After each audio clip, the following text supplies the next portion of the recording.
Goodness gracious.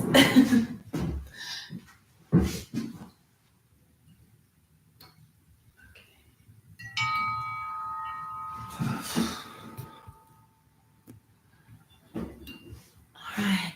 Uja, Uben Nefer, Good Rising and Great Awakenings. We're going to start in about 2 minutes. I'm going to get some water.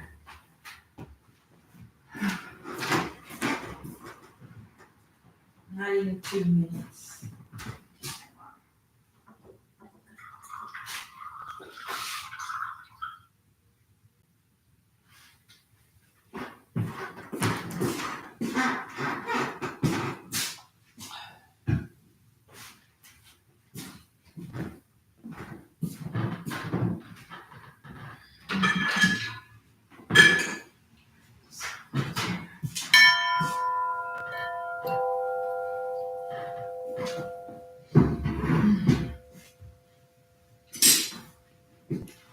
How did I have this last time? I don't know. All right. Let's see. Let me put the chart up.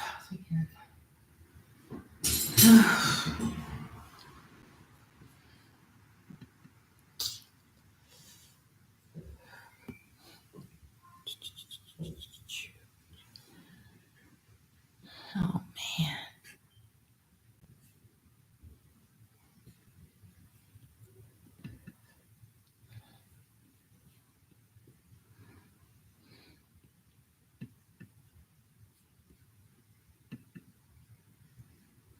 Yeah, that's the right one. Okay.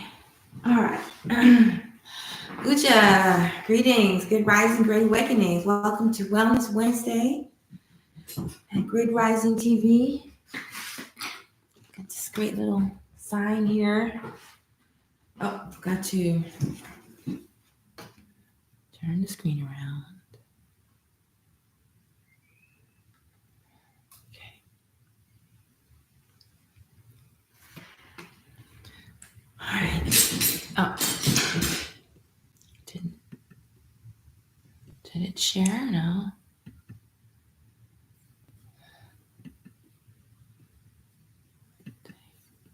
Share. Okay. I guess that's it sharing. Okay. I'm assuming that you can see the constellation map there on YouTube. I'm not sure if you can or not, but we're going to talk about it. Doesn't say it's sharing. Must be a reason why this isn't working. Oh, because it's a PNG. I bet you that's why. Man.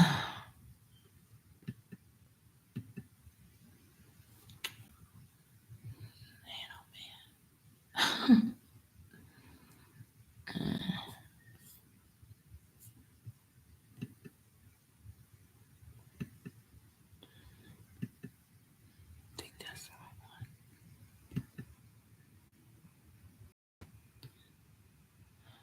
Okay, yeah, it says it's sharing. Okay, there we go. All right, perfect. Sorry about that. Okay, so Good Rising, Great Awakenings. Welcome to Good Rising TV. Thank you for tuning in. Thank you for tapping the screen.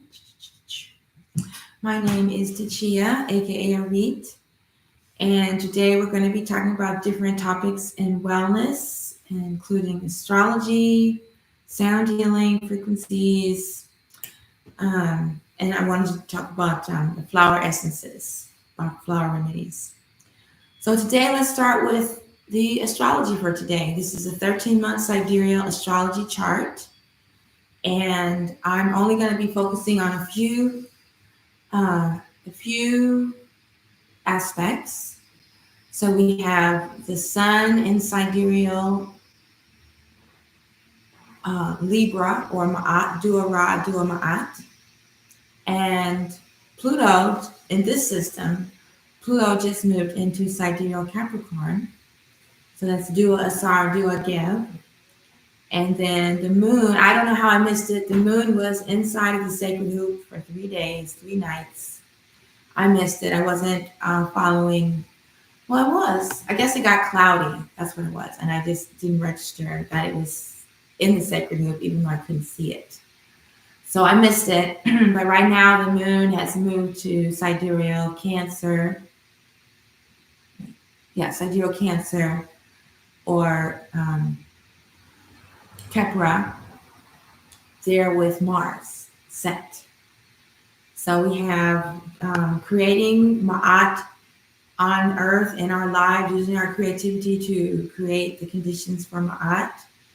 How do we do that? By living by Ma'at, breathing with Ma'at, rising with Ma'at, standing with Ma'at, standing for Ma'at, making offerings, chanting her name, looking at her artwork, studying her myths and wisdom teachings involving Ma'at. Those are ways we could create Ma'at in our lives or in the world during these. It's not 30 days. I think it's 20 days. It ends on November 30th, and we move into sidereal, Ophiuchus. Right. Ophiuchus? No, move into Scorpio for 7 days, and then we move into Ophiuchus. So that would be Dua Ra, Dua Ma'at. And then for Pluto moving into sidereal Capricorn, Pluto represents Asar, and it's a planet for death and rebirth, transformation. Asar is a universal soul, so I guess this would be a great time to study his myth more, and because we're moving into the time of sidereal Capricorn. I think it's 28 years or 20 years they stay, and I don't really know. Let me see if I could find that out. The orbit. I'm not really sure how long Pluto will be in sidereal Capricorn. Let me see if I can find out. One thing I've been thinking about is how I can still utilize the information from Western. And this is one of those times. Because they're not. So you just ask the right question and you'll get the information you need.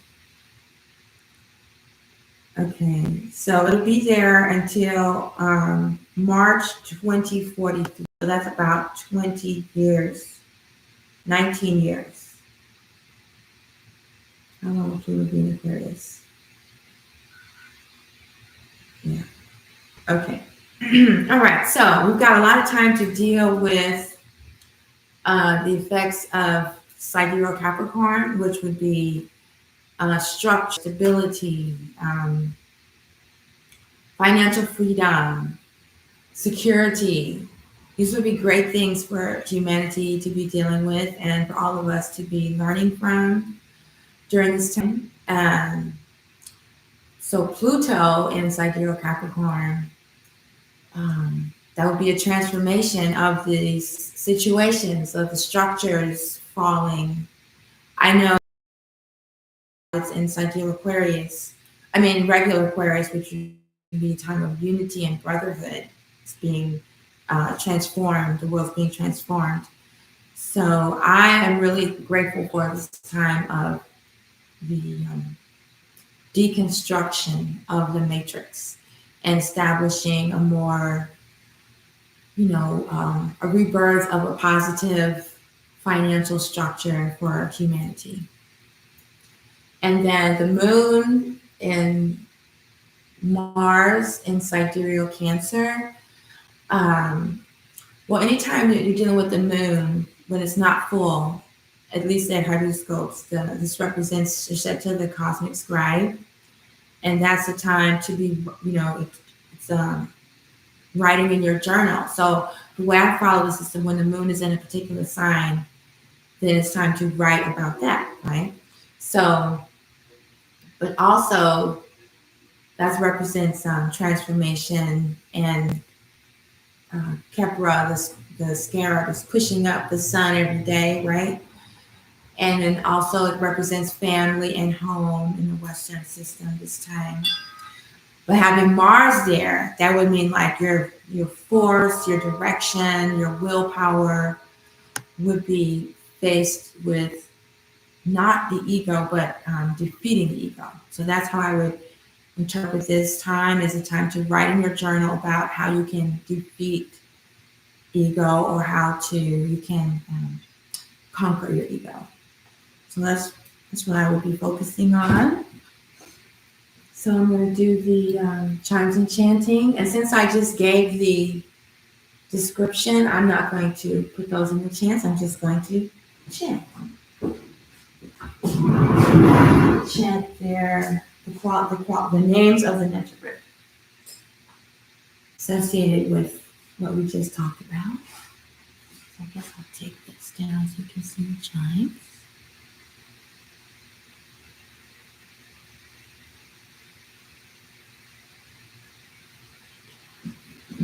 So here we have Anpu, the opener of the way. Ra. Oops. We have none. There we go. Ra, the sun in Sidereal Libra. Dua Ra, Dua Ma'at.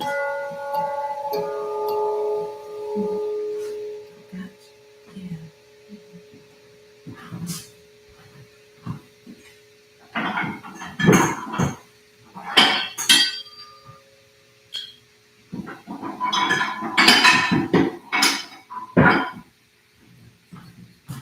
And I have grounding.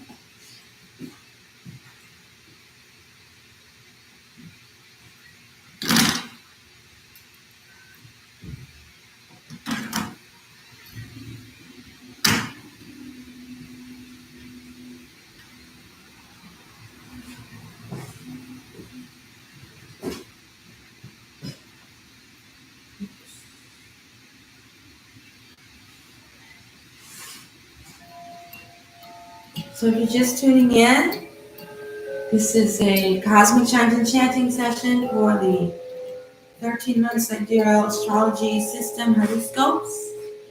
And we have the chimes here tuned to the sun in Sidereal Libra. Pluto just moved into Sidereal Capricorn. And the moon and Mars, well, the moon just moved into Sidereal Cancer and it's there with Mars for a few days.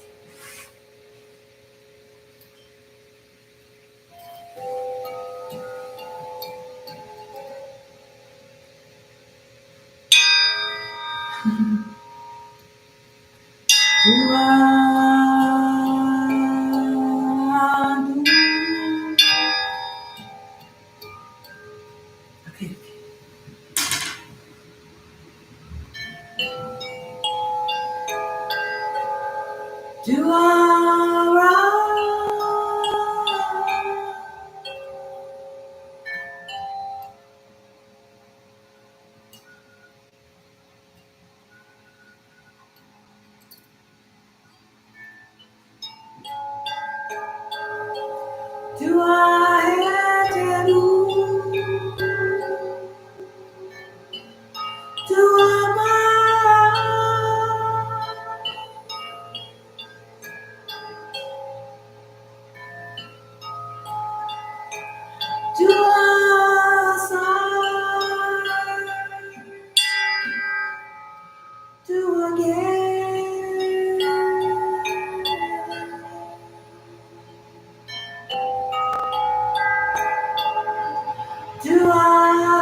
look again.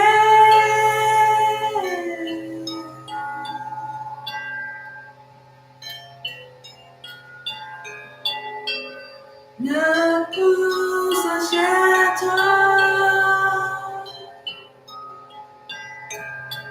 Ne peut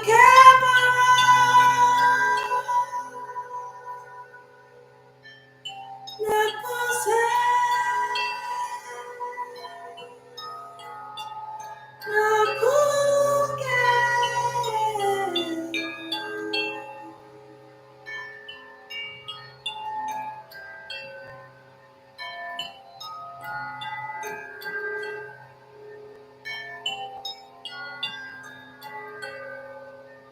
tu as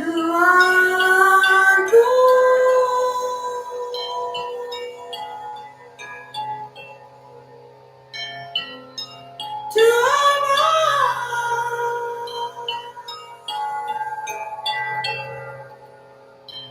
tu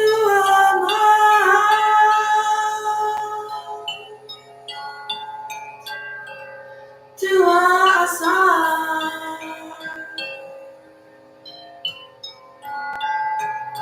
To again,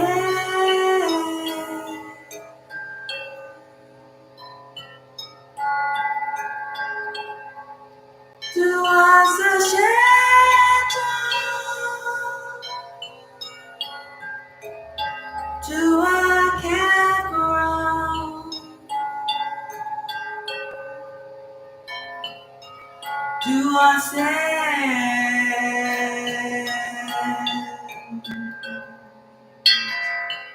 to again.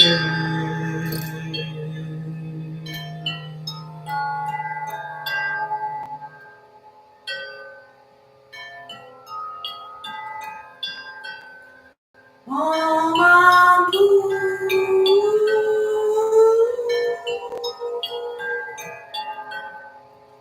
Oh, brown.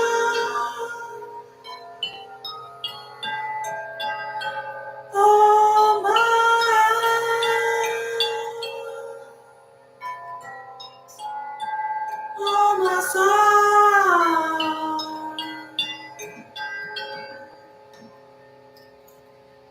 Again,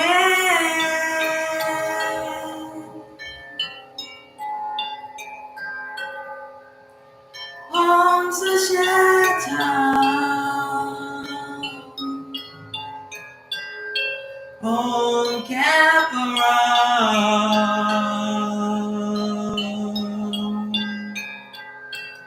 on sand,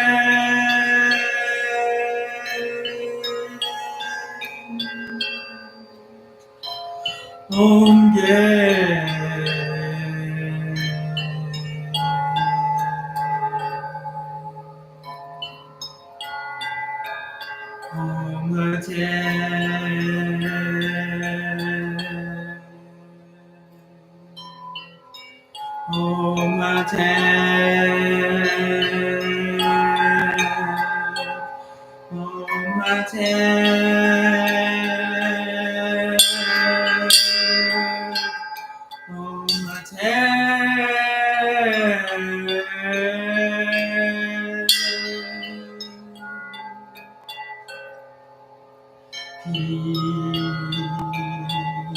Peace, peace, supreme peace.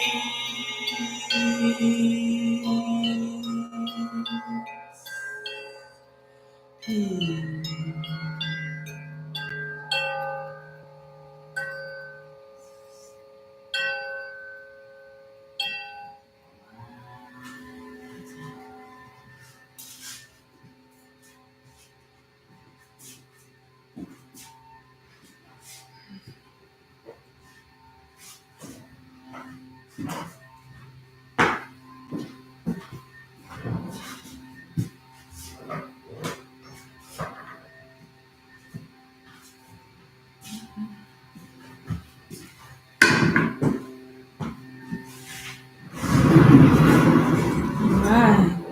This is how I did it before. Okay. Oh. I was going to do some self-care with the same frequencies. I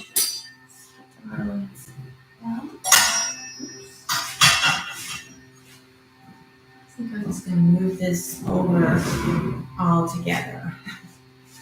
So I don't have to keep that.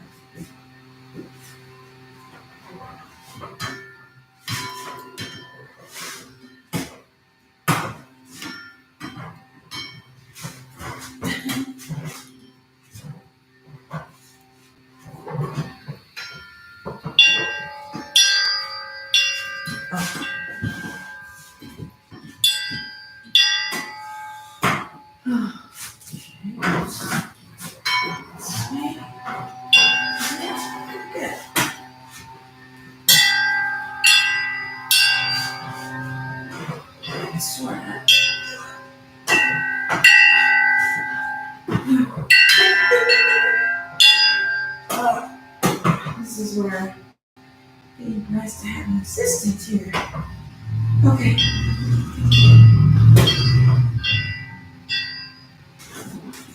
Let go. Okay.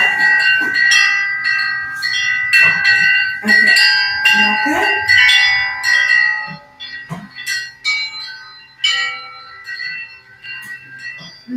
Man, it's harder than I thought.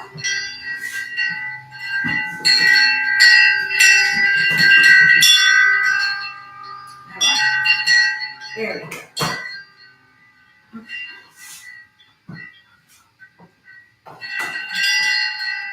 So you have a life of their own. I wasn't aware of. Yeah, sorry about that. Okay. So now we're going to have a little, Dua. Who's joining me? Thank you. All right. So now we're going to have a little self-care. Is that?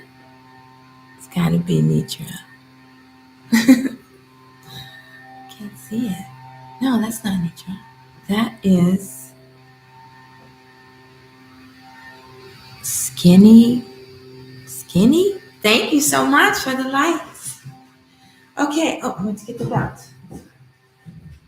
All right, so for the next segment of this program, we're going to do some self-care with the same tuning, same tones. Only have tuning forks. A piece of rubber I'm putting on my leg. And I'm just going to run through the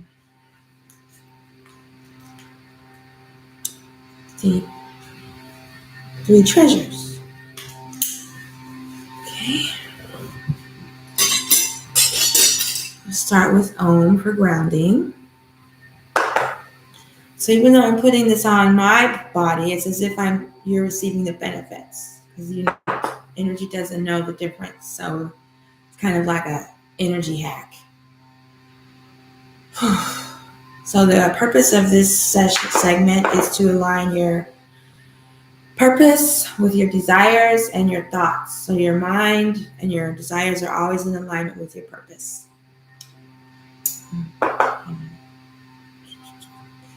This is an example of one portion of the treatment you'd get if you came for a one-on-one session.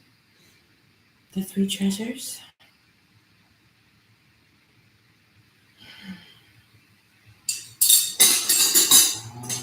And I was going to do for opening the heart. I got some heart issues going on.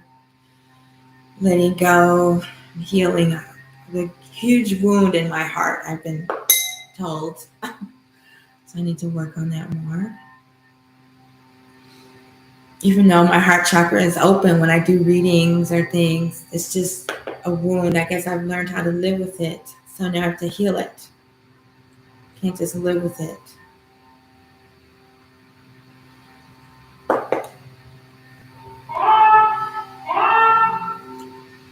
So these frequencies I have right now is the Anpu frequency for opener of the way, and the goddess Nit for the heart. She weaves and heals the heart, healing and connecting relationships.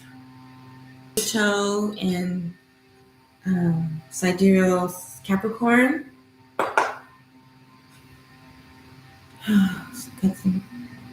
It's not the first one is the DNA point, the kidney point. So it's not really the sacral chakra or the root chakra. It's kind of in between. It's a little bit below your belly button. It's to activate the dormant DNA or repair DNA, healing DNA. So this one is about, transforming our sense of security and our stability, manifesting our financial freedom. We've been patiently waiting for decades, 20 years to get it together here with extra boon from this transit, transforming and, watching evil systems disintegrate. We get to witness that. And I know in the Western system, Pluto just moved into Sidereal Aquarius, so that, time of brotherly love and things are well. And so here we have the moon and Mars in Sidereal Cancer. So let's how ways to interpret that. Using your journal writing to expose your egoism, your own egoism. Writing about how it feels to defeat ego in others, how you're dealing with egos in others, and then the whole family issues, healing toxic family relations that are toxic because of people not knowing how to deal with their ego. There's a lot of ways to interpret that, but we've got this energy for a few days. So, and the high frequency.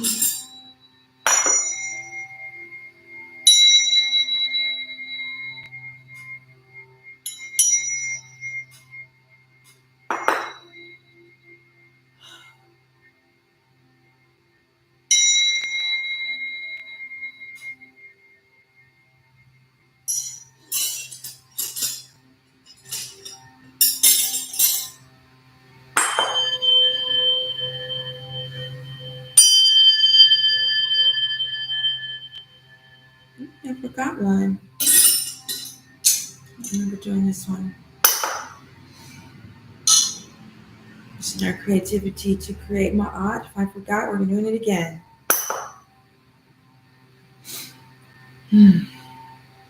Creating my art on the earth, in our lives, in our relationships.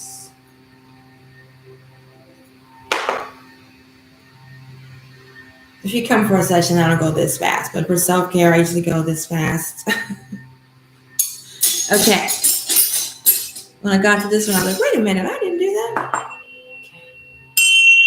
So using our creativity, our arts, our music, our poetry, our cooking, whatever we express our creativity, we have this time to use it to create ma'at, manifesting ma'at, expressing ma'at, standing with ma'at.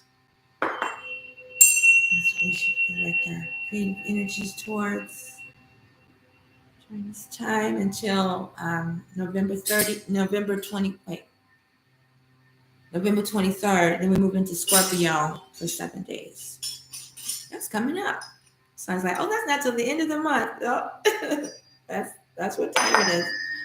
That's going to be interesting because in the the Sirius sidereal calendar, we're in the month of Selket, which is the Scorpion goddess. So I'm just now starting to put them together, the two calendars. And then also with the the Olmec Mayan calendar, that's what we talk about on Tuesdays. But I guess we can talk about it today. So I'm going to start taking notes.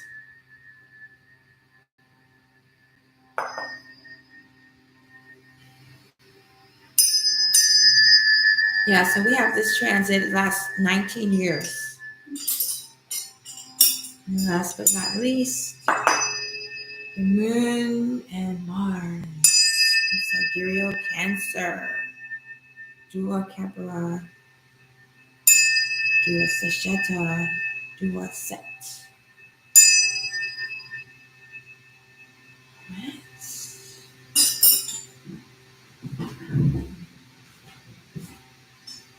That's why I had to take those chimes down, because I knew I would forget something. I would just bump into them and knock the whole thing over.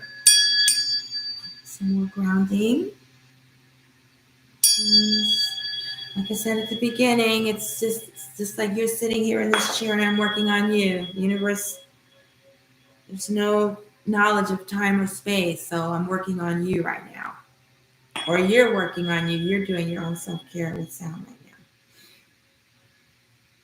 now. All right, that's nice. Oh, so if you haven't figured it out by now, the tones are, each tone represents a different planet or the energy of a constellation. And at chemotones and horoscopes, we take them from the Greek tradition to the Kemetic tradition. So, this tone is Anpu, this is Goddess Nit. And then we had Dua Sar, Dua Gab. So each combination has its own cosmic force. Dua Set, Dua Sasheta, Dua Capra, for the constellation and the moon and Mars. That's why there's three. And this is Dua Ra, Dua Ma'at. Sometimes when I was doing the chime, sometimes I would say Dua Hetadu also. Because Hetadu, Venus, is associated with Libra. So, yeah, like I was saying earlier, I was like, I'm observing how I still use the Western system. They're structured, even though it's off and man-made, because there's 13 constellations of the unecliptic, not 12. So I still use their descriptions, because I believe they got those from the ancient Egyptians as well. I don't really believe they came up with any of this. Okay, so I'm saying thank you for tuning in. Good rising, great awakenings. Thank you for tapping the screen. As your reminder to tap the screen a little bit. And I'm feeling a certain way, so I'm going to do even more grounding right now. I'm just feeling a certain way. I was supposed to do this at the beginning, but I forgot. So now I'll do it at the end of our sound healing segment. Sound healing and astrology segment, or astronomy. Just a little bit more grounding. Ooh, someone is really tapping the screen. I love it. Thank you so much.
I don't know if you can hear the leaf blowers in a similar note. I believe this crystal ball is tuned to the note of G. This to be for the root chakra. I've been told I need to get back to that work, the chakra work.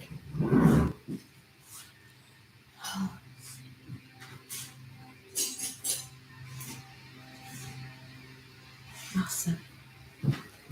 All right, so that was the astrology frequencies sound healing segment. Oh, got a few comments and questions. I'm not really seeing that much light. We have Constance Woo here. Good rising, great awakening, Cinti. She's one who manages to be here at this time of day. I know this isn't the most convenient time for people, or most people, but it's for me. Let's see. That feeling when knee surgery is tomorrow. Oh, knee surgery. I wish I had a chance to talk to you before you had decided that. So who was this? This was, I can't always read people's names, but someone liked the live a lot. And so I really appreciate you tapping the screen and liking the live. Thank you. I can't pronounce your name. And I learned recently that I think now I have 13 team members, which is wonderful. I don't really know what that means either, but it means something. And what else am I supposed to say? Oh, it's Live Fest right now on TikTok. And that's something else I don't really know the significance of, to be honest with you, but I'm supposed to say that it's Live Fest and welcome to Live Fest at Good Rising TV. Okay. Yeah, so on Wellness Wednesdays, we have the astrology, frequencies, sound healing segment, which we just completed. And next we do, I could do a pendulum reading. If anyone is interested in having a pendulum reading, I set aside time for that. Yeah, my pendulum. Let's go over here. Oh, I got it. All right, I know I just had a guess. Oh, here it is. Yeah. And some sage.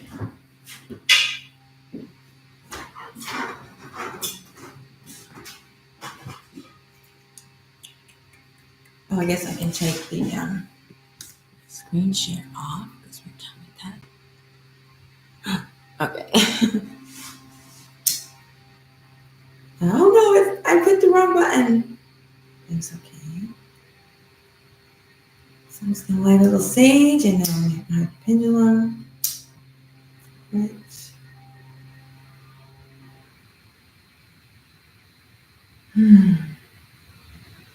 Yeah, so the person who's having knee surgery tomorrow, I wish I had a chance to talk to you before that was scheduled. And after I do this, we can talk about why I said that. Because that's on the list of topics is herbalism. That's not much of a, I like it glowing red. It takes me a while to get it there.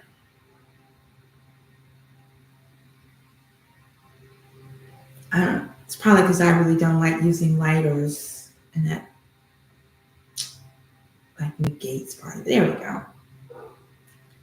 Oh, it's just a straight. All right, that's enough. It's better than it was. Let's really see it. Okay. All right, so I got a few moments here for pendulum reading. Anyone has any questions they'd like to ask? It's really just reading your energy. It's not like I have some magic power. You can just use any object that dangles can be used as a pendulum. Thank you for tapping the screen. So let's see if anyone has any questions. If I can read them, I'm not getting very good lighting today. Oh, that's better. Okay. Let's see. Does anyone have a question? That feeling when knee surgery is tomorrow. Okay, I don't see any questions. Does anyone have any questions they'd like to ask the universe? They're not able to ask themselves, or they're just curious. You can only ask yes or no questions.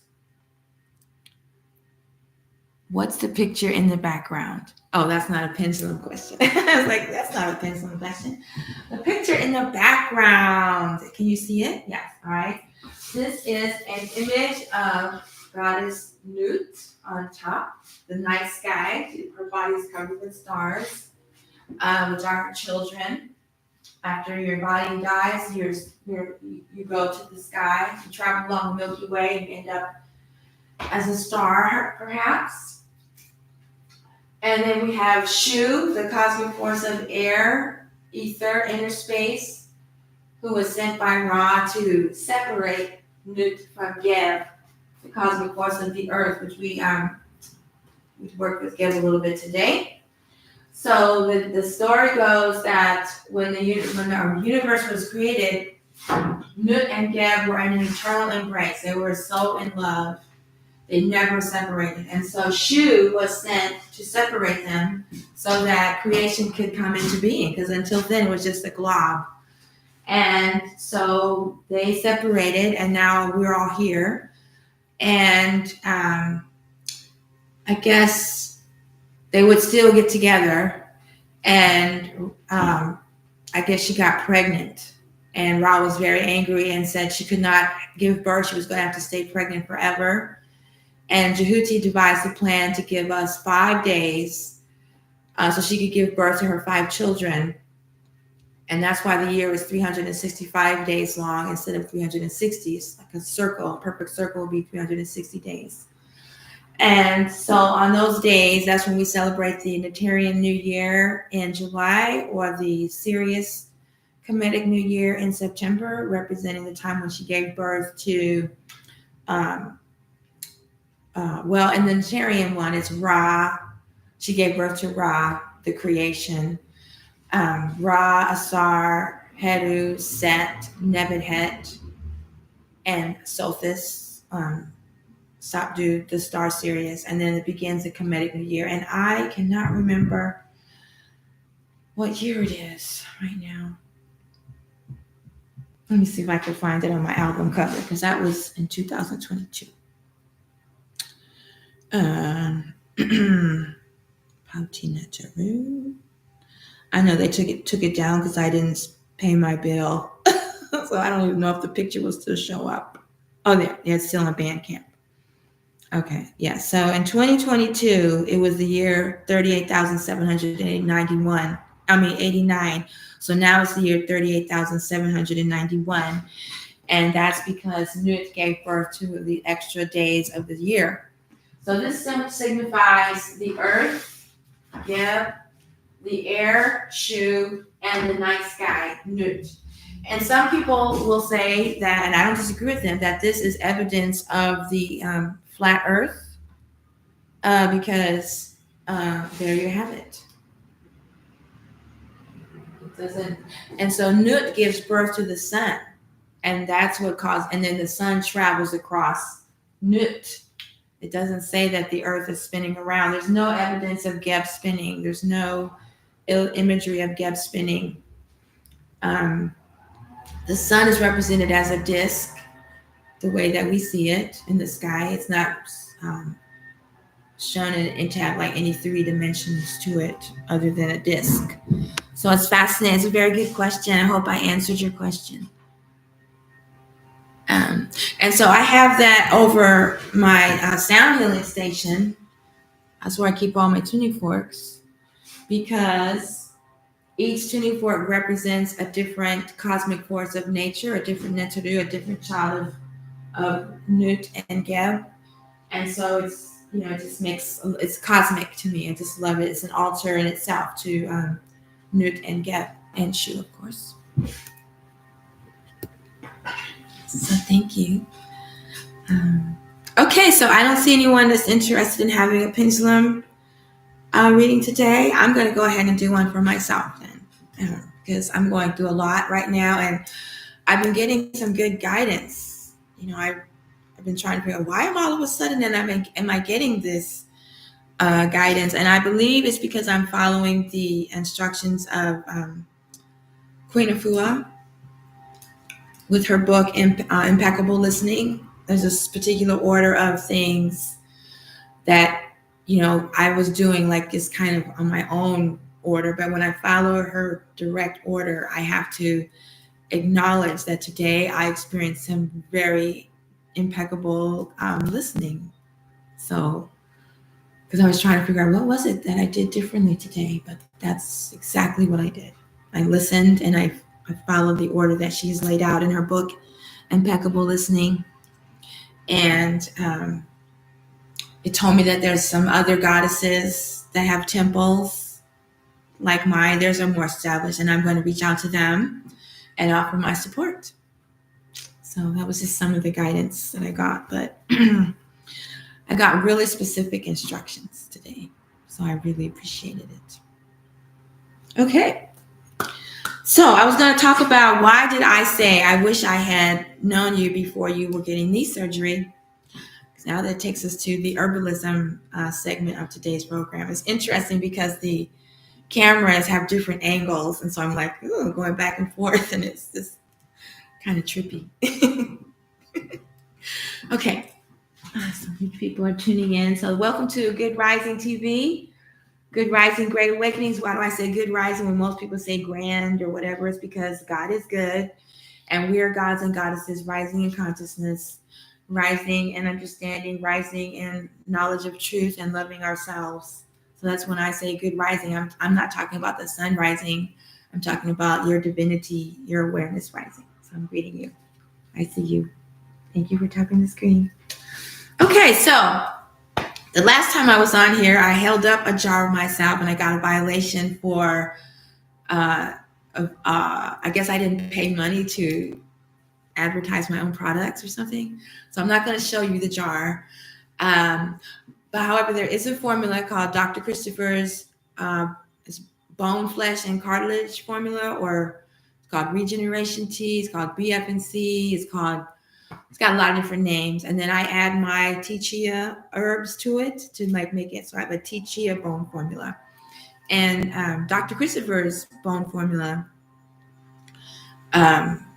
his story is this woman came into his office with her daughter, high school age, teenage daughter, and they'd only given her a week to live. She had some weird skin ailment where like you could see the flesh was just falling off of her bones. She was just like dying, right? Decaying flesh right there. And Dr. Christopher said he was horrified. He didn't know, he'd never seen anything like that before. And he had to just took all of his energy to retain his composure and not like react, to it. And he managed to, and he said he just prayed to God for something to tell this woman because he did not know. And a formula came to him and he wrote it down. He said, try this. And the mom took the formula home. And a week later they came back and the condition, it wasn't gone, but it had stopped decaying. And it was getting better. And by the end of the month, it was all gone, like nothing had happened, and she was fine. And so that's his regeneration formula. And the main ingredient is comfrey. And comfrey is known, and he's one of these American, well, I can't even say American, European living in America who studied with what are called Native Americans, not the Aboriginal Americans, and maybe not even the indigenous Americans, but the Native Americans, and who probably, I'm sure they got their information from the Aboriginal and indigenous Americans. But anyway, he got his information from them, and that's how he and the guy, Jethro Kloss, the one who wrote Back to Eden. So I follow their guidance because it's based on herbs here. And I'm sure there's a Native American herbalist. I just don't know of them yet. Maybe I will. So anyway, that formula, comfrey, is called knit bones by the Native Americans. And I used it myself when I broke my toe. You can feel it mending. It's like someone's in there with a needle mending your bones. And I have an article I can send to you if you're interested. Just email me or DM me. I can send it to you. When they interviewed Dr. Christopher about the formula, and I think Dr. Schultz, who's another European living in America herbalist. He had shattered his kneecap, and he tried the formula, and the kneecap regrew. He grew his kneecap, or his kneecap grew back. And that's how I learned about the formula, through him being interviewed about Dr. Christopher. I think that's how it is. He interviewed several people that used the formula. That's what it was. Anyway, if I were you, I would reschedule the knee surgery and I would try this. You get the tea, or you can get it already prepared from someone like me, or you just get the herbs yourself.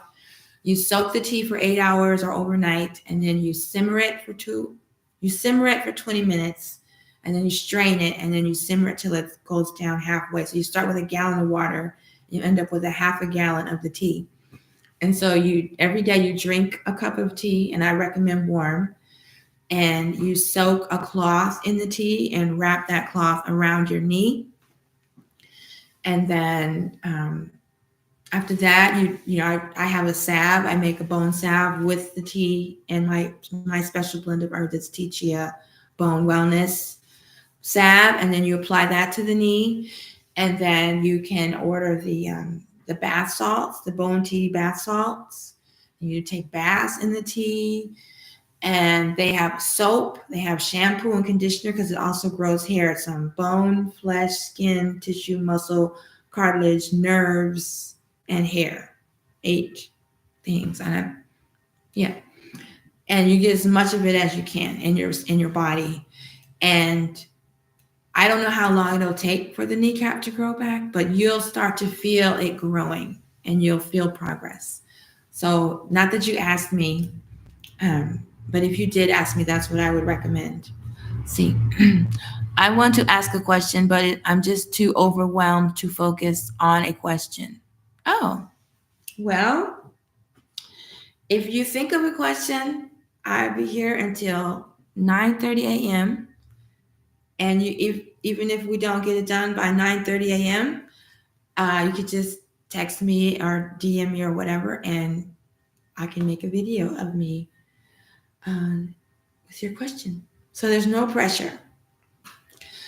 Yeah, it's hard to just think of one question. Yeah, let's see. It's almost 29. So I was going to do a reading for myself. That's what I was going to do. And I was talking about all these different things that I'm going through. And one of them is I need to be drinking more of the bone tea. People, like you see my smile, people ask me about my smile. I didn't lose teeth. I have 2 gaps.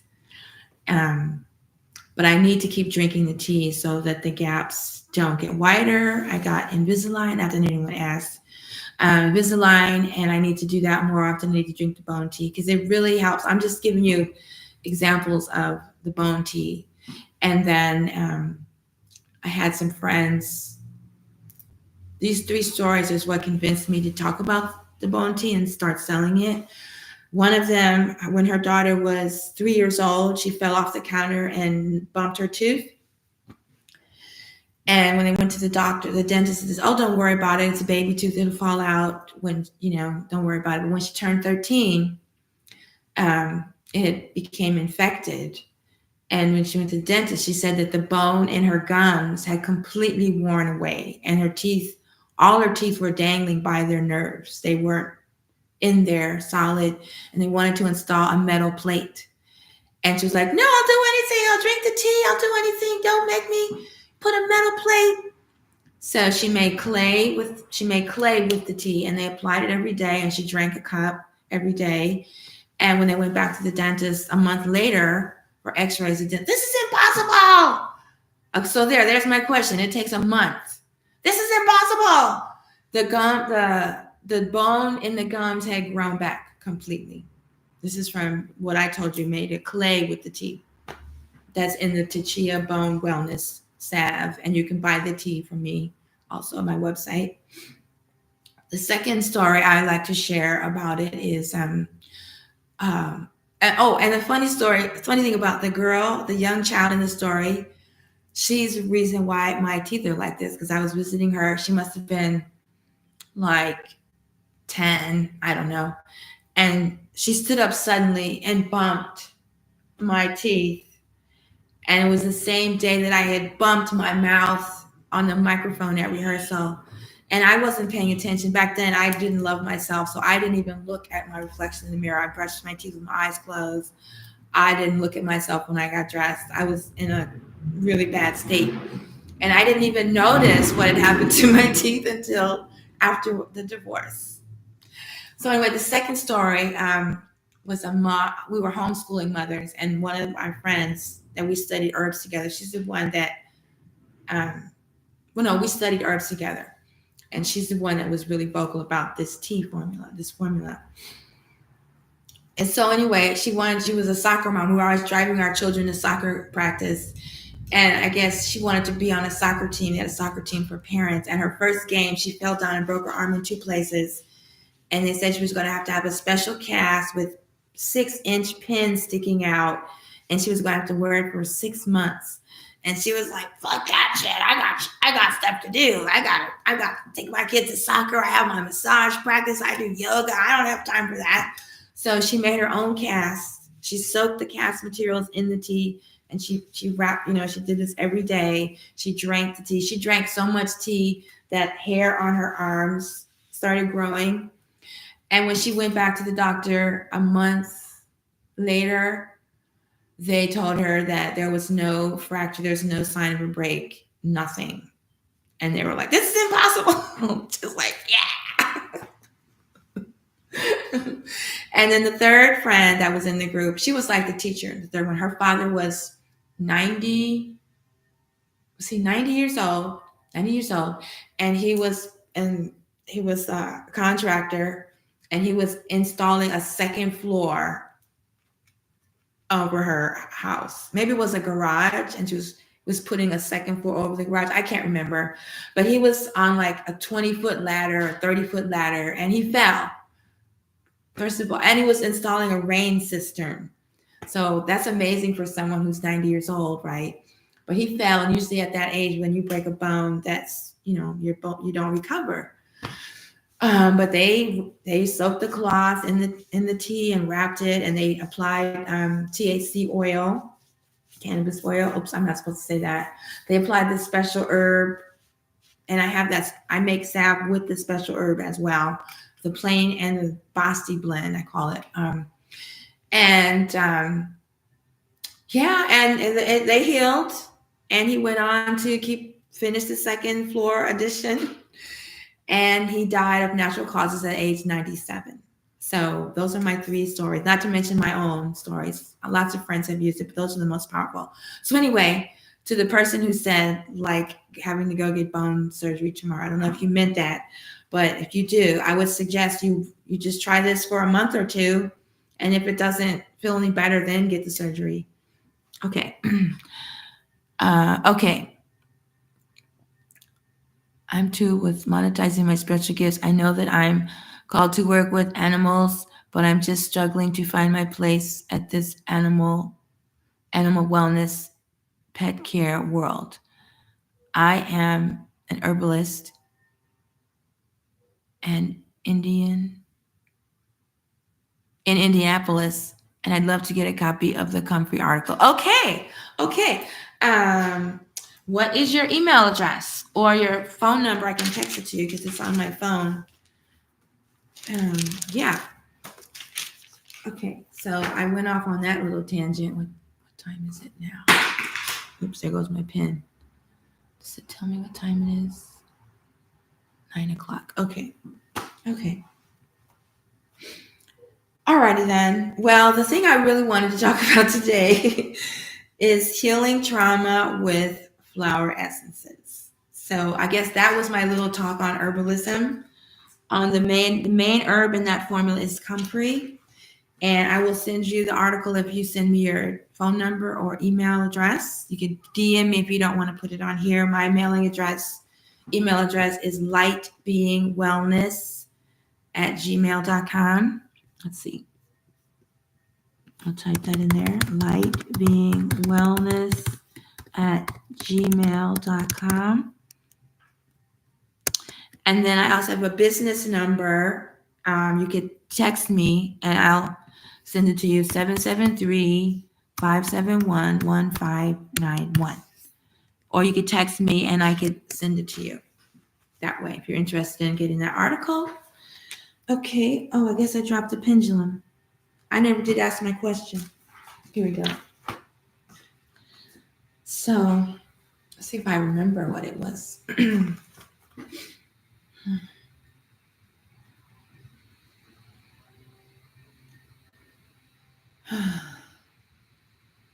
Okay, here we go.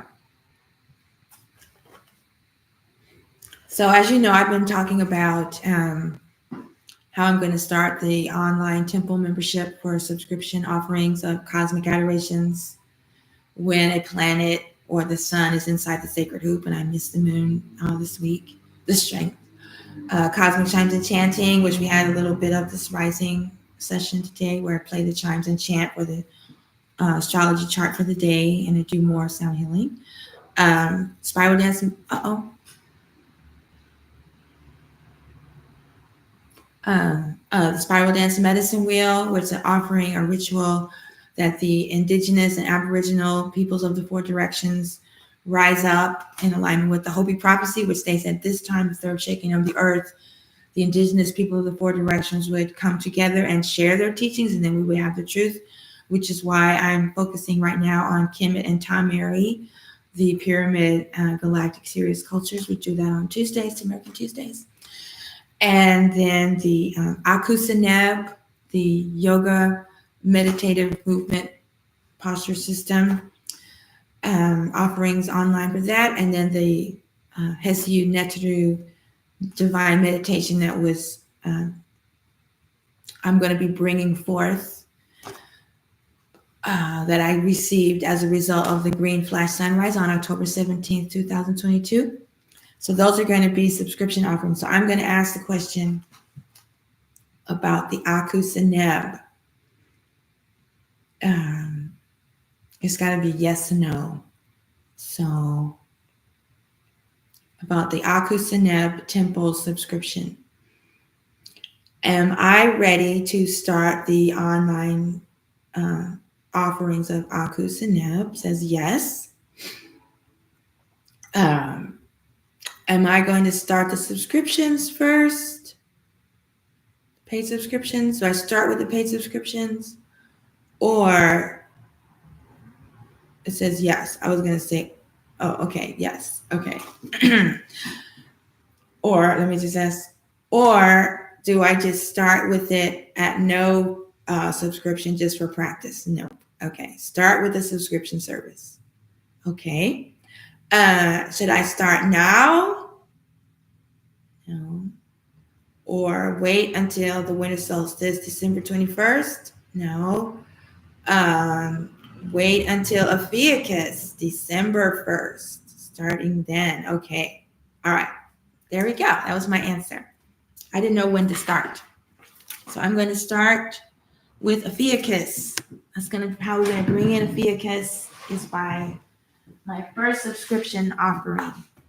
I got to get ready for that. I've started doing the live in-person sessions on Fridays. So the online offering, temple offering of the Akusaneb is going to start during Ophiuchus or Imhotep. And I'm thinking about Tuesdays. I know I go live Tuesday risings to American Tuesdays. So it'll probably, maybe I should do it earlier. I don't know. I have to ask the time for that. So this is how I make my decisions, because it's reading my energy, what's best for me and the community. Okay, so Tuesdays.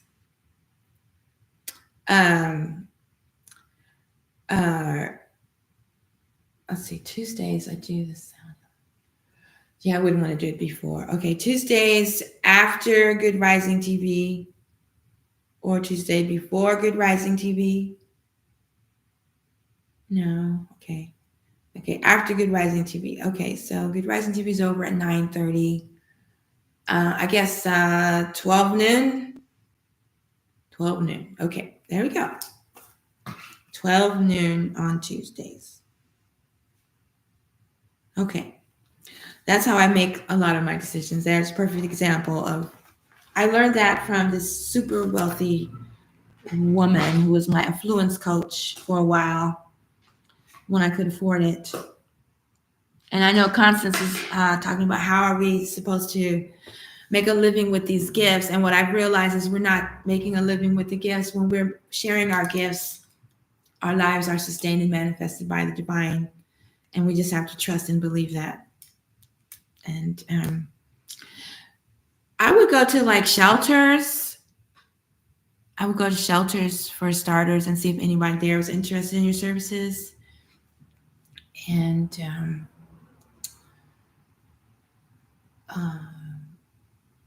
like, you could wait. What is your service? Just struggling. What about like Rover, that app where people leave their dogs with you for while they go out of town, or you become their dog walker, and one of your perks would be that you offer your services while you're taking care of their dog for a few days or a few hours. Those would be my recommendations, Constance. I hope that helps you. Okay, so I wanted to I still have to get my setup here now that I'm back in the temple room together. I wanted to spend the last segment of this program with one of my favorite new tools. Well, it's not new. I've just started using it again. Uh-oh. If you see me fall over, don't laugh. Ooh, it smells good. The Bach flower remedies. I mentioned last time I spoke about this, and I even did a little reading for the group. I didn't make the flower essence, but I wrote it down. He went to Africa and observed that the herbalists or priests and priestesses, I don't know what their title is, obtained medicine from flowers just by putting a container of pure water next to a flower, and the flower would transfer its essence into the water. And then when you take the water, you receive healing properties and the healing benefits.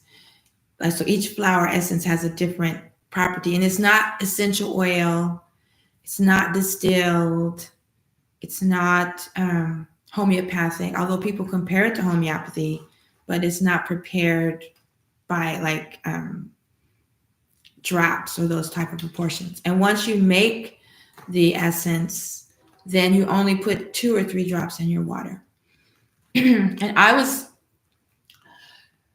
So he took that technology, he brought the technology back to England, to the UK, and now they're named after him, Bach flower essences.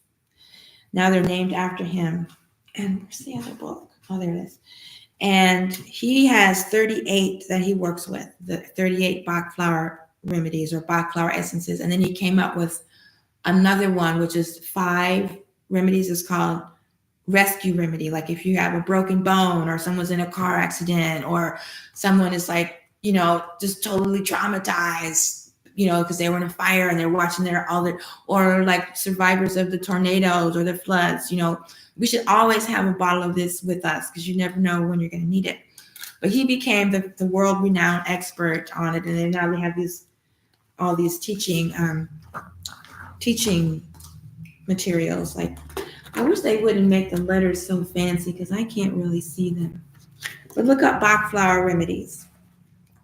And so these heal at the emotional level, or they call it the soul level. They heal soul wounds to the soul, whereas essential oils or homeopathy, they deal more with the physical.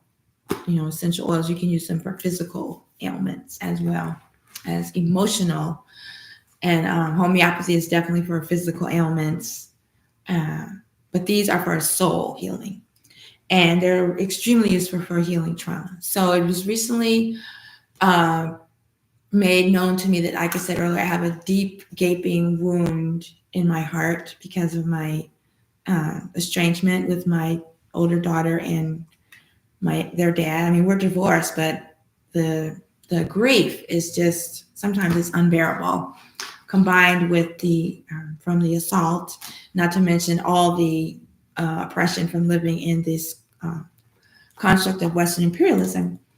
So there's lots of ways to choose which remedy. Oh, and then like Bach has 38, right? And then I'm not going to try to do this without getting off the chair. And I accidentally borrowed this book from a young woman and she never got it back. I should send her a donation. She said it was okay. I could keep it because she knows I was going through a lot. It even says store copy. But this book has way more than 38. Like the last time I was here, I was trying to count. Let's see. Did they tell you? how many there are? Where's the index? Like, there's no index. Oh, here we go. Selection guide, essence qualities. Okay, so here we go. 1, 2, 3, 4, 5, 6, 7, 8, 9, 10, 11, 12, 13, 14, 15, 16, 17, 18, 19, 20, 21, 22, 23, 24, 25, 26, 27, 28, 29, 30. Okay, so 38 times 1, 2, 3, 4. What's 30 times 4? 4, 2. 2, 3, 4 times 12. So I have here 152 approximately flower essences, which is way more than 38. And I didn't realize that until I started doing these sessions, the transmissions.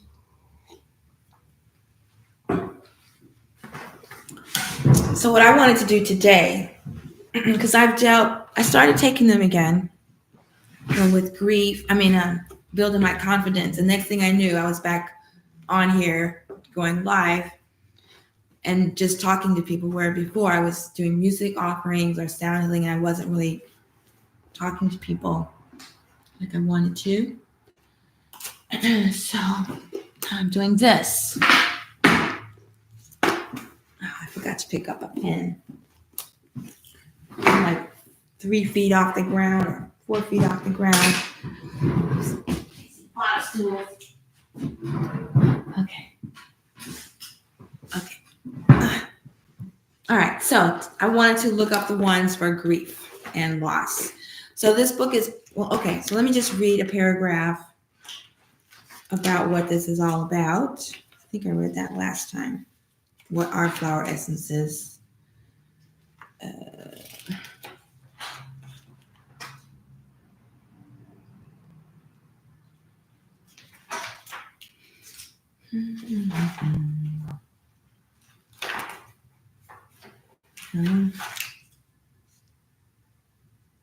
Here we go.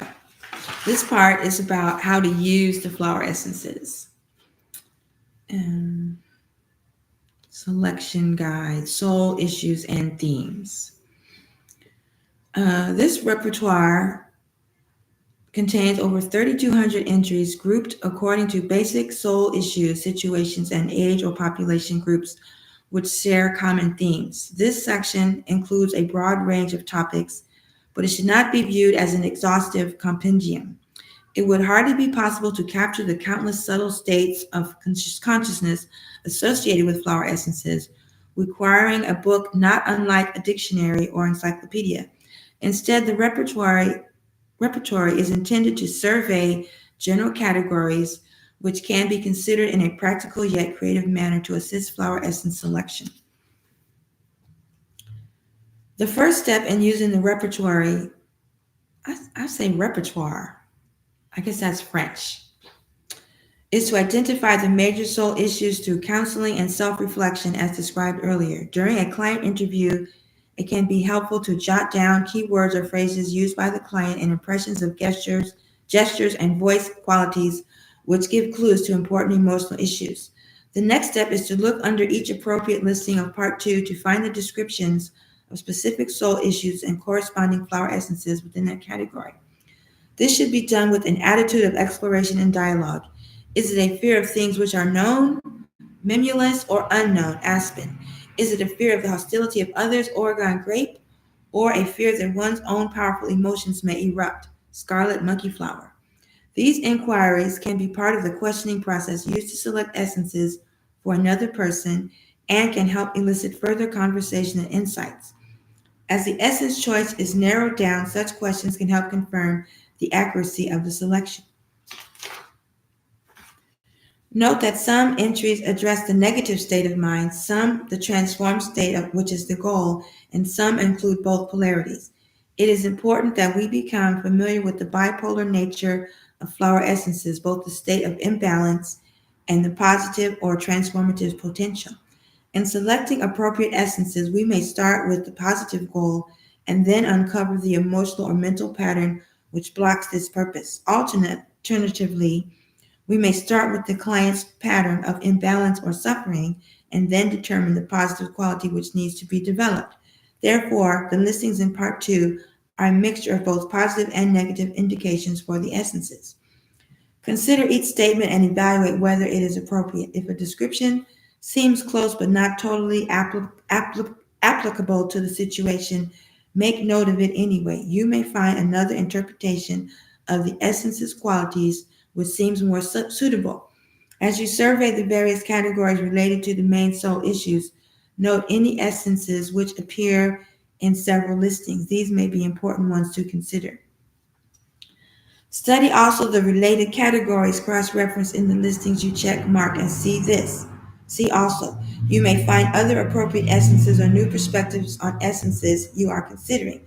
Be aware of the various kinds of categories: emotional and mental states, anger, clarity, situations, emergency, study, conditions, alcoholism, eating disorders, themes, materialism, personal relationships, practices, massage, meditation, populations, animals, children, or stages of life, adolescence, aging. The listing at the beginning of Part 2 can be of assistance in locating appropriate categories. Fascinating. Okay, so I'm just going to, I'm just going to the index, right? Why just thumb through it? Because I don't have all day. Okay, so I'm going to go to grief. They don't have loss. Grief is the main one.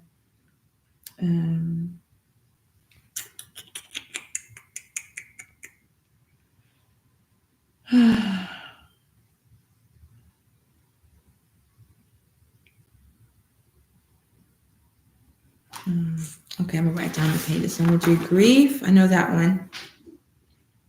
That's page 86. Surrender, page 156.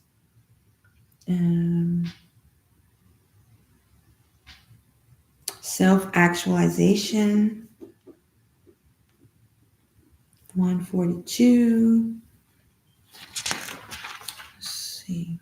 Oh, abandonment. There we go. Abandonment. You're only supposed to have 3 or 4 in one formula, so that's 4. Let me see if there's anything else on this page. Animals and animal care, 37. Attachment, 39. I'm gonna cross out self-actualization. I'll use that for another formula. Ooh, brokenheartedness. Brokenheartedness. 46. There's one for codependence. I think that'll do it. I'm gonna go with these 5. Okay, page 86. So right now, for those who are just tuning in, I'm doing my self-care in front of you. These are Bach flower remedies. This guy from England went to Africa and studied the indigenous people's practices, and now he gets credited with these Bach flower essences for soul healing. Anything about the blue lotus flower in there? Let's see.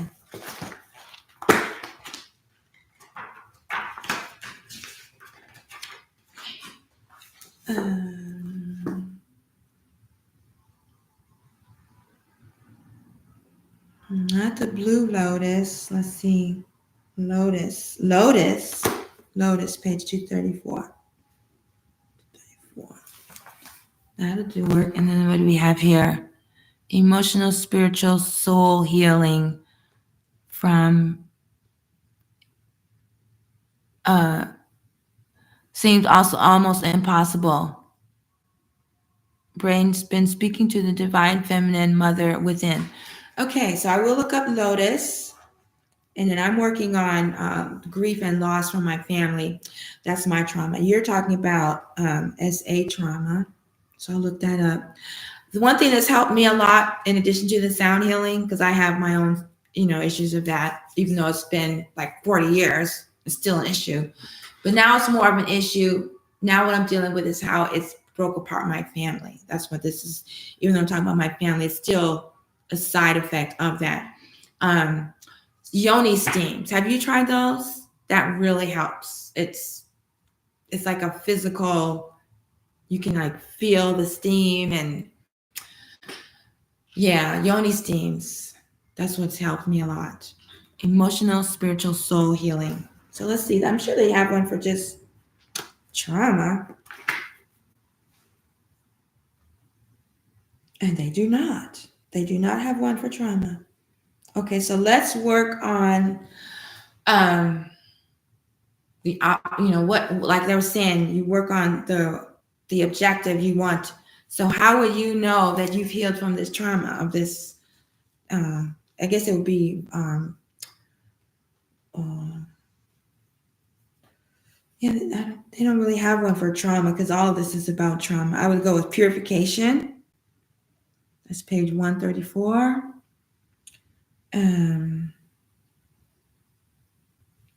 Release. That's 138.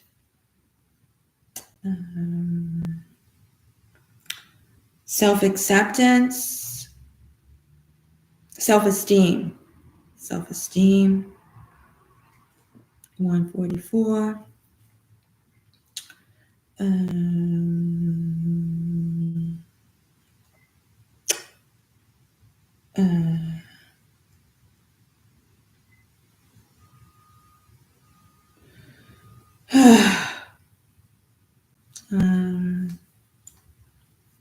I guess, judgment or life direction, doubt. I would say emergency. Because when I was really going through my PTSD, it was an emergency. Like every day, it was like starting every day. Have you seen that movie 50 First Dates? Because that's part of my conditioning too. Is like I was drugged, and so I don't remember. And then I was drugged the first 7 years of my life, so I don't remember. So for me, I'm literally starting over every day. Like every day, I have to like relearn everything, and at some level. So I would put emergency. That's page 73. Feminine consciousness. That's page 82. Like this could go on. And grief, again, put grief. 86. It could just go on and on. You should only have like 3 or 4 in one formula. And then they have these on 2 pages. So it makes it tough for me. But I'm just going to go with those because I already supposed to be looking up like 12 pages in this book. So then you go. I'm going to do Lotus first because that's one thing. Just get that out of the way. 234. But Constance, if I don't get to yours today, I'll still work on it and send it to you if you text me or email me. Okay, Lotus, page 234. And it has North American as its origin.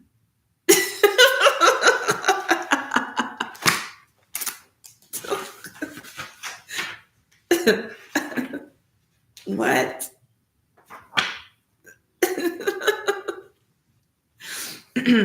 Positive qualities, expansive and inclusive spirituality, ability to synthesize diverse life experience in service to the spiritual world. Patterns of imbalance, spiritual pride, inflated sense of self, out of touch with ordinary personality and humble tasks. Cross references, balance, egotism, false persona, grace, harmony, lower self, meditation, perfectionism, pride, receptivity, self-aggrandizement, self-esteem, spiritual emergency or opening. Synthesis, toner, wisdom. The soul is meant to wear a crown of light and quite literally bears a subtle energy center called the crown chakra. This chakra gives the soul its sense of dignity and awareness of its own regal or divine nature. Although the crown of light is a regal attribute, it can only be rightly worn by the soul, which has acquired inner humility. Lotus is particularly indicated for imbalances in the crown chakra. It acts as a spiritual elixir or harmonizer, helping the soul to open itself to its inner divinity. However, an individual can also become overly developed in its spirituality. If the crown is overactive in relation to the other energy centers, especially the heart, the lotus flower will redirect and balance the spiritual forces. It particularly heals the tendency towards the spiritual pride or the illusion that one is quote unquote spiritually correct or superior. And I know lots of people like that. I hope I'm not one of them. Here's my tag. I'm the goddess next door. I don't. Lotus is an excellent all-purpose remedy for enhancing and harmonizing the higher consciousness, and especially for integrating spirituality in a balanced way with the other energy centers. I wonder if they have Africa down for any of these flowers. So far, I see English, North American, English, North American, English, North American. That can't be what they're.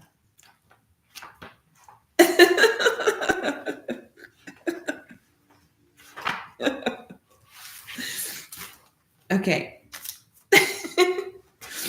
Okay. All right. I'm just going to go ahead and do Constance's formula for trauma from SA. This is my first formula that I came up with. I'm going to call it formula number 1, because I'm sure there's lots more formulas out there. All right. So now you just go to the page. It's kind of like a tarot deck.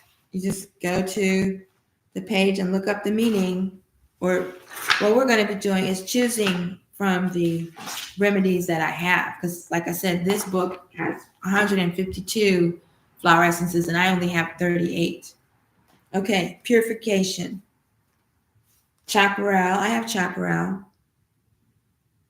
Crab apple. Okay, I guess I'll read this will take forever. I'm only going to read the ones that I have. Purification. See also catharsis, cleansing, release. Chaparral. Cleansing of subconscious emotions or psychic toxins from drug use or other traumatic experiences driven into the subconscious. Crab apple. And this is just for purification. Crab apple. Over concern with physical toxins, clearing of toxins, whether real or imagined. And then I have evening primrose. I'm only reading the ones that I have. Cleansing of toxic psychic emotions absorbed by child in utero or early infancy, especially abuse and rejection. Hello. Okay. Release, page 138. Oh, they're in alphabetical order. That's wonderful. Uh-oh, I don't know if I have all these. I mean, I don't know exactly which ones that I have. This is a lot.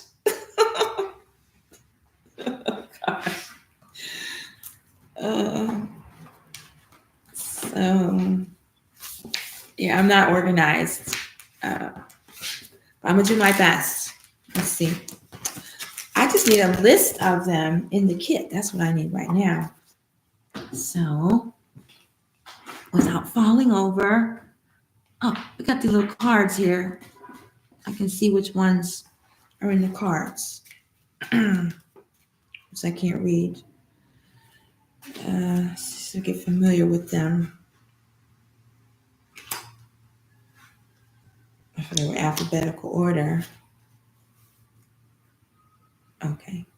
Oh, I see how I can do it. What in the world does this say? Walnut. Nope. Chicory. I know I have chicory. Yeah, chicory. Look. Mustard. This is going to take a while. I'm sorry. Oak. But I'm learning. I'm not an expert. I'm here to learn. What does it say? I have no idea what that says. I have no idea what that says. Is it a U? Is it a O? Vine. Okay. White chestnut. I have that one. Yeah, this is going to take a while because I can't read. Gorse. As you can see, you can get very detailed with coming up with these formula and agrimony, aspen, centauri, sweet chestnut, crab apple, elm, larch. This is important. I need to know these. Heather, no. Chestnut bud, rock water. I wish you just had a list of them somewhere. Water violet, wild rose, no. Willow, no. Wild oat, no. Pine, no. Shin, no. Star of Bethlehem, no. They need a list of just them, so I don't have to do this. Honeysuckle, thorn, berry. I thought for sure I had cherry plum, impatience, evening primrose, red chestnut, clematis, beech. I thought for sure. Oh, I know. I have evening primrose oil, but not evening primrose in this kit. Okay, so now I have the ones. Now I'm going to read the ones for release, and that's probably going to do it. Release. Cherry plum. Overcoming fear of losing control, trusting intuition, inner guidance. Cherry plum. Honeysuckle. Releasing nostalgia for the past, coming into present time. Oh my gosh, I definitely need that, even for my family situation. Chestnut bud. Releasing old habit patterns, learning the lessons of life. Ooh. Oh my goodness. White chestnut. To quiet and release obsessive, repetitive thoughts and worries. Oh my goodness. What was that? White chestnut. I'm sad that I don't have evening primrose. Oak. Knowing when to let go of struggle, ability to yield. And chicory. To let go of emotional neediness or excessive demand for attention. Cherry plum, read it. Okay, so as you can see, those are just two categories that I just chose from this list of this book and the remedies that there are recommended. Constance. I was taking rock rose essence for a few months this year. It helped with grief and fear. My heart chakra and root chakra have deep mother wounds. I actually just had to block my mother from contacting me because she refuses to respect my boundaries, and this has translated into a lifetime of me not having healthy boundaries. Well, yeah, so I guess you just have to set that boundary and maintain it. Well, it's good to know that you're already familiar with Bach flower remedies. Yeah. Okay, let's see what we could start with those two for the trauma. And I don't know how you whittle it down to which one is working. I guess you just have to work with it. So this is 1, 2, 3, 4, 5, 6, 7, 8. So that could be made into two formulas.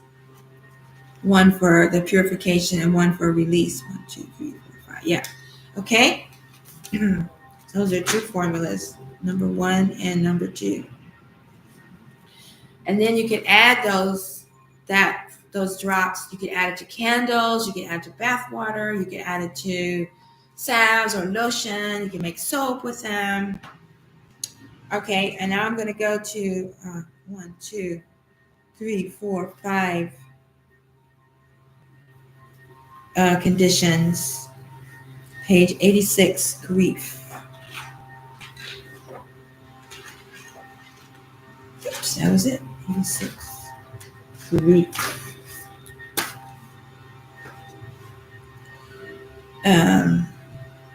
I thought for sure I had evening primrose, but I'm going to have to get that one. I have oil, but I don't have this. Honeysuckle. I have that one. I think I have Love Lies Bleeding. I have to go through the whole list again to see which ones I have. Okay, honeysuckle, white chestnut, oak, chicory. So right now I'm just going through the list to see which ones I have in my kit that go with grief. White chestnut, impatience. I need to get them in alphabetical order. I can't even read them. They have the letters so fancy. Hornberry, holly, Star of Bethlehem. I have that one. Pine, wild oat, willow, wild rose,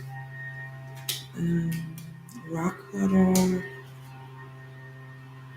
heather. I already have one with that. Elm, apple, century. I thought I had, of course, vine, mustard, walnut, rose, orange, olive. Yeah, so I got to get these other ones. Bach doesn't have everything that I need.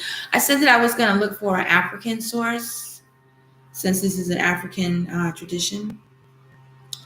Okay, so I see the cards have meanings and these other people have meanings. So I got a lot to learn. Okay, grief. Wild rose, not accepting the tragic events of life. Withdrawal or numbing due to grief. Yeah, I lived that way for about 30 years. But that was about the assault. Now I have to deal with it from family situation. Wild rose. Star of Bethlehem. Calming and soothing after the shock of death or other tragedy. Star of Bethlehem. Yeah, I need some of these other ones.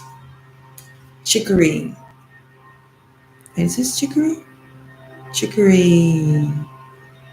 Chicory. No, it's not in here. Cherry. Why is this even in here? Cherry plum. This shouldn't even be in here. Yeah, I need to get another kit. Honeysuckle. Oh. Does that say honeysuckle? No, I need honeysuckle. Okay. I need one more. Ay, ay, ay, ay, ay. Emulous. I need to know them by the picture because these lettering is no good. No, I have honeysuckle. Maybe I don't. Holly. This is really mixing me up here. Honeysuckle. Okay. Honeysuckle. Letting go of the past, coming into the here and now so that life can go on after death or loss. Okay. All right. Let me do one more. This is probably kind of boring for you all. Just, well, I'll finish this later. Okay. All right. I made some progress on that assignment.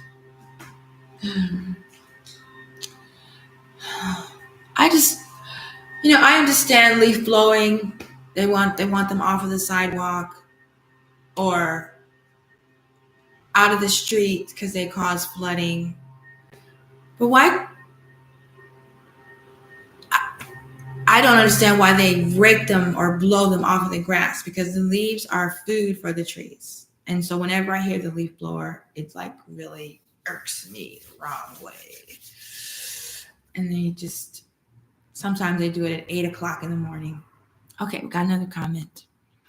I actually just had to, oh, okay, I already read that one. Okay. I don't know. They probably have one for helping us set boundaries. We'll work on that next time. Any other questions or comments over here? I think so. That book is quite the rabbit hole. It certainly is. It certainly is. And the way I came into the knowledge of this is pretty interesting. I bought a kit, and then I sold it because somebody wanted some money. I thought they gifted me the money. They wanted it back, so I sold my kit. And then I didn't use Box Cloud Remedies for 30, 40 years. I just recently ordered another kit because back when I first found out about them, I was trained and I'm able to make remedies for people. So I came into a little bit of money from an inheritance. Thank you, Aunt Doris. So I sent off for a kit. And then I realized that kit came with these extra cards and things that I didn't really need. So I canceled it. They refunded the money. They sent me the proof of cancellation. And I went to another website and ordered another kit. And, they came from England. They're both from England. And so a package came from England. I opened the box. I was all excited. I opened the kits. Oh, no. I said, wait a minute. This is the kit with all these extras. This is the one that I canceled and I got my money back. And then in big letters, it says, once this kit is opened, it cannot be returned. So I had to keep it. And then the one that I actually ordered that didn't come with the cards, that one came. So I actually have 2 kits. So I'm using one for myself and one for, clients, for customers when people want a remedy. But, the universe restored the kit that I sold because of that whole weird incident. And then I got another kit for now. Thank you so much. I really appreciate you. And I love listening to people read and share healing knowledge. Well, thank you for sharing that with me, because sometimes I wonder if it's boring if I'm reading from these books. It is time for me to go. Yesterday for American Tuesday, where we study cosmology of the Olmec and the Kemet and the Dogon and Lakota and different Aboriginal, indigenous cultures and Native Americans cultures that are descendants of the Aboriginal, original, and First Nations. Anyway, I was reading from the Mayan cosmos, because you know my story. That's how I got into all this. I was an astronomy student and then got into cultural astronomy, and that's how I found Sirius and the Olmec and Kemet. I didn't even know about Kemet back then. And so now my mission is to do comparative analysis of Kemetic Natarian traditions and Tamerican Kemetic Natarian traditions. I'm using the term Kemet only for ancient African Egypt, and all the other Natarian traditions are from wherever they are. And so here we are. Tameri is the Natarian term for North, Central, and South America. So I'm studying the cosmology of Kemet and Tameri. And then what I've learned, what I've observed is the other Aboriginal galactic cultures that I'm aware of, mostly the Maya or the Olmec and the Quechua from Peru, and the Lakota Star Nation, a little bit of the Cherokee Chalagi myths. They're great at connecting me with the divine, and I have these wonderful feelings. And, I love all the synchronicities. I love following the stars. But the Kemetic wisdom, the way it was presented to us by Ma, Dr. Muada Ashby, his interpretations lead us to enhance to enlightenment. They don't just tell you about the history where you can name all the pharaohs and all the battles and the Hyksos and the Anunnaki and all this history and all the physicality of it, which is fun. And some can read the Medu Neter like they're reading English, and they can tell you all the glyphs and everything. But that's not enough for me. I need to be able to identify my egoism in myself and in others. And how do I respond to egoism? How am I going to respond? How do I muster the strength to choose my higher personality, my royal personality? Those are the things that really matter to me. And so I want to go into the Olmec Mayan hieroglyphs and learn those and see the correspondences. So yesterday I was reading from the Mayan Cosmos, which was written by one of my teachers, Linda Sheely. May she rest in wisdom, and may she be proud of me for starting this research work again after 40 years of studying these other traditions. And now I have a foundation in them to see them, recognize them. So we're reading from yesterday, I think it was page 186, maybe 184, about the resurrection of the maize god, which is the Asari resurrection, and the hero twins, Heru, being supported by the goddess. And that one is the twins, the Heru twins, but in the Kemetic tradition, it's the twin goddesses Aset and Nebuchadnezzar who are supporting the resurrection. So I saw all these similarities, and there was references to the galaxy and the ecliptic. When you see the foliated cross from the Olmec, it's a tree with corn plants around it. That's representing the Milky Way, where it crosses with the ecliptic at different times of the year.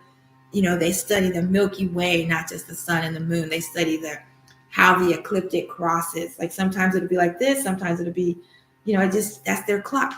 And so I had an amazing time reading yesterday, and I took notes, and I just I'm getting back, I'm doing my research project in front of you, these live streams. That's really, because I wasn't making time for it for some reason, but I'm making time for this. So anyway, this is another presentation from Good Rising TV, Wellness Wednesday from the Light Being Wellness Center. I'm back in the temple space, Astrology Temple of Divine Light Healing and Sweet Sounds. And if you're just tuning in on TikTok, towards the end, no worries. The replay is always available at my YouTube channel. Wellness Wednesdays you'll find on the Kimatones Cosmic Sound Healing channel. To American Tuesdays and Unitarian Thursdays, you'll find those replays on the Music of Arit Chia Ahmet YouTube channel. I want to thank those of you who've been tapping the screen and sharing love and participating in the conversation. Constance Woo Woo is usually here with us. We're here Tuesday, Wednesday, Thursday, 8 to 9:30 a.m. Central. And if you have any questions and I didn't see your question, because I wasn't following the screen that closely, you can go to my YouTube channel and leave your question in the comments, and I'll see it there. I'll be back tomorrow at 8 a.m. for Natarian Devotion on Thursdays, where we talk about different aspects of Natarian practice. What is a Natarian practice? Natarian is someone who follows the Netars, the Netaru, the cosmic forces of nature, aka the gods and goddesses. They're not just entities that we worship. They're entities that are forces of nature that we're activating within ourselves, and we're using these cosmic principles to manifest our enlightened lifestyle. This is a technique that was shared with me by my spirit guides and ancestors and Astrology, the meditation technique. And I usually do a little bit of it on Thursdays. And today I did a reading. I'm going to start the Kusanev online temple subscription membership during the time of Imhotep on a Tuesday at 12 noon. I don't know if I know the exact date that is. I know the phone died. Let's see. Yeah, it's already dead. I'll be posting notices about that soon. If you're in the Chicago area, we are meeting in person Fridays from 3 until 5. And so the online subscription class will be Tuesdays at noon. I know, I guess that's why I have to figure out how to do that. I know how to do that on TikTok. I don't know how to do that on YouTube. It'll be a monthly donation to Astrology Temple of Divine Light, Healing, and Sweet Sounds. It will be, it'll be a month. Like if you're taking the class, 4 classes a month is 4 sessions a month. That would be the monthly donation. If you just want to take 1 class a month, I guess you could do that too. That's what I have to work out. But this will be my first time doing this, and I really appreciate your presence. And again, thank you for tapping the screen. And maybe I'll see you tomorrow. We talk about the different Neteru, the different cosmic forces of nature. We have maybe a little reading about their myths. We might do one of the yoga postures. I'll do some chanting, maybe have some music, I like to, sometimes there's people online that are practitioners of other spiritual traditions that follow the Neteru, like the Ife, Orisha practitioners. There's a few that have said they would join in. I just have to remember to invite them. I know there's some people on here from the Sirius tradition. There's a brother on here, Potolo Bans, who's agreed to come on my live session so we can compare the Neteru of different traditions with the Neteru of Kemet. And then on Tuesdays, we'll be doing it with the Olmec Neteru. But on Thursdays, we'll be doing, African or Hindu traditions, I guess. Or even European. There's some European traditions that are pre-colonial, pre-Christian, they're considered pagan or heathen, but they're indigenous people of the North. Remember, we learned from the Hopi and the Lakota, there's indigenous people of the 4 directions. And that's a separate group from the Native Americans. The indigenous people of the 4 directions, they were there at the time of the invasion. And then, of course, the indigenous people are descendants, they have of original people. So that's the language that's spoken here at Astrology Temple. And also, I'll even take it a step further. When you hear me use the term Aboriginal, it translates to Black. I no longer use the term Black because there's no place called Black.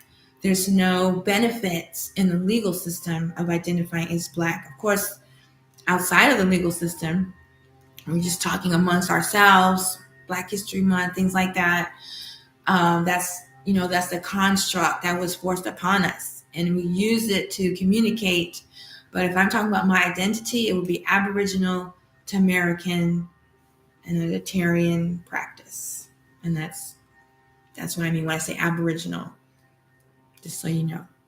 Okay, well, again, this has been a wonderful Wellness Wednesday. For those of you just tuning in, you can find the replay at my YouTube channel, the music channel, Arit Tachia Ahmet music channel. Thanks again, Hatap. See you tomorrow. Never once may they leave. Okay. Thank you for being here. Your presence is a gift to me, Hatap.